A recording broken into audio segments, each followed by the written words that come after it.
Let's put our I-cord sprout on top of our little seedling's head. So what we need to do first is to make the shape of the I-cord, and then we will stitch it down. We're going to use one end to stitch it down and the other end to make the shape.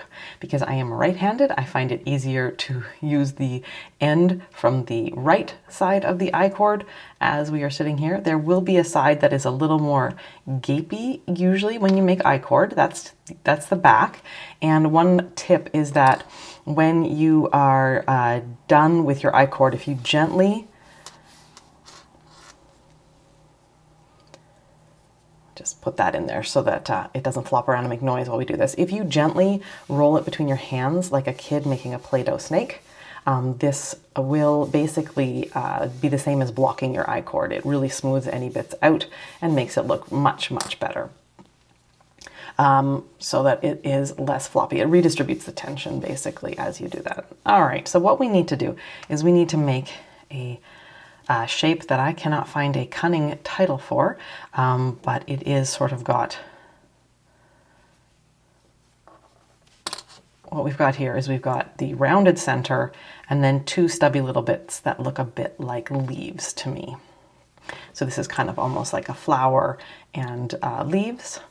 And what we want is on the large size, we want this to be about 8 stitches. If it's the medium, we want it about 7. And I think if it's the small, I think I wrote 6. Just kind of go by eye. That's when I give specifics with patterns, I'm often just giving you instructions, but you should always go with what makes you happy. Now, one thing we do want is we don't want these to flop down and go this way. So we do want to be stitching them up so that they want to sprout upwards. So let's count how many rows we have between the top of the I-cord and the fold.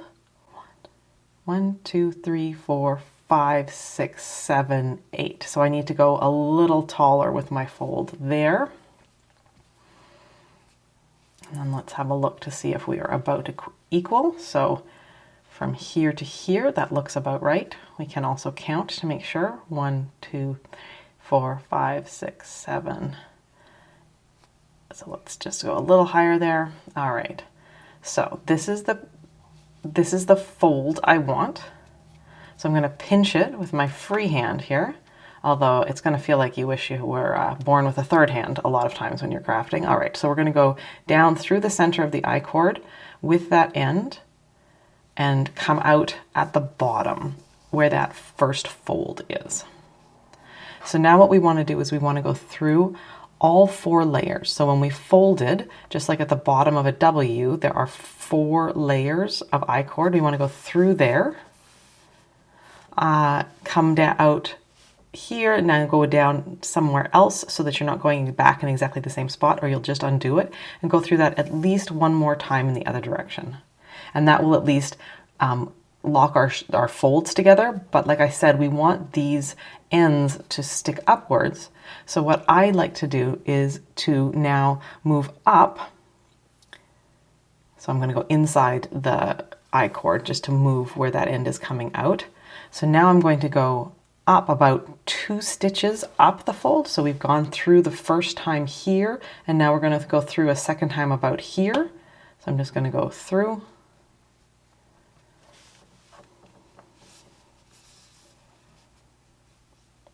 I'm not pulling tight because I do want this to have some, like if it's really tight, what's going to happen is this is going to pinch and then this isn't going to look good. So we just want to go through so that we're securing things. I'm going to go move over so we're not going down in exactly the same spot because that would undo what we've just done. And I'm going to come back over here and we're going to have a look and see what we think. That looks about right. Those should spike right up for us. Opening, but with some open capacity there.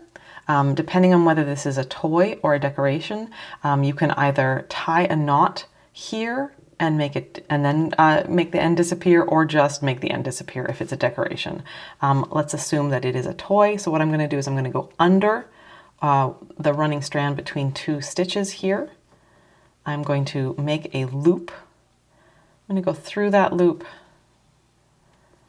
and maybe one more time, second time through the loop. get it really, really tight, and then I'm just gonna lose my end is what I'm gonna do. Get that back on there.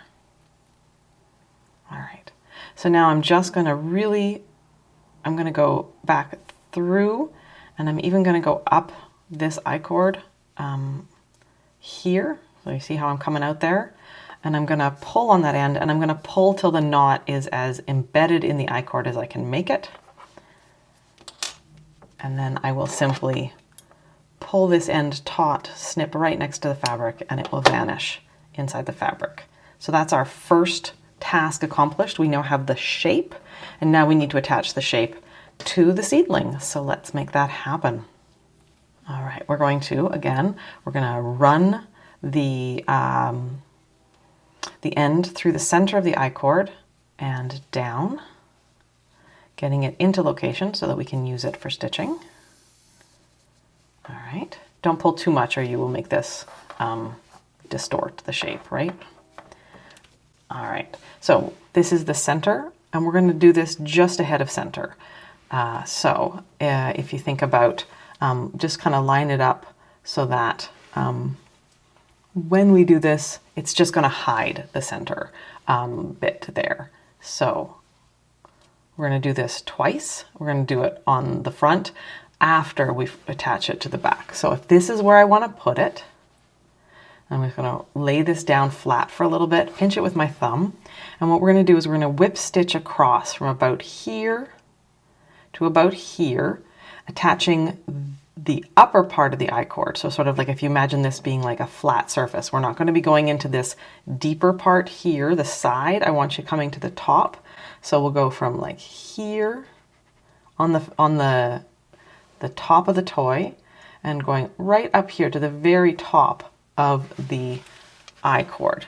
So let me separate those steps. I'm going to grab a scoop from the toy. So you can see that. And then I'm going to come up here at the very top. So I'm skipping all of this fabric and I'm just going here to the top. And when I pull that, it will start to like pull it so that it wants to go up. So I won't pull all the way quite yet. All right, and just double checking that my center of my seedling sprout there is centered over the opening, and it is. I will grab some more of the fabric, go through that again, grab from the top there,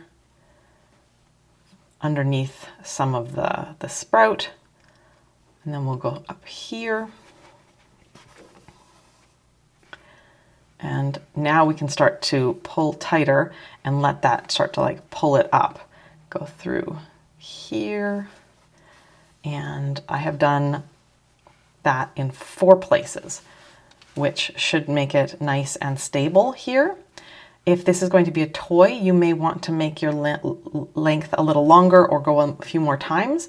I'm just gonna move on and assume that this is stable enough. So what I now want to do is just go under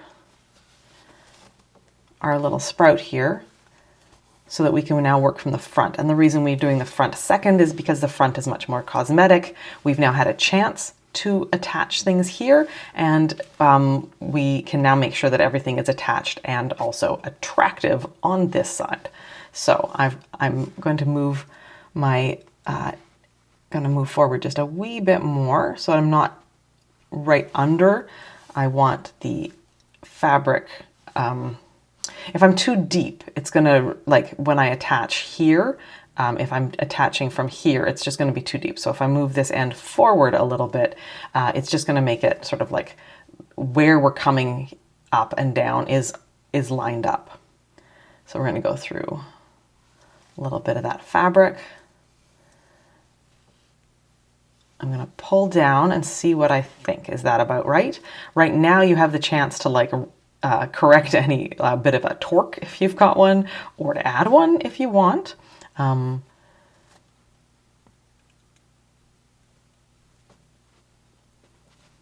I'm going to do sort of, if you imagine this as being a W shape right here, I'm going to do at least 2 on this side and 2 on this side.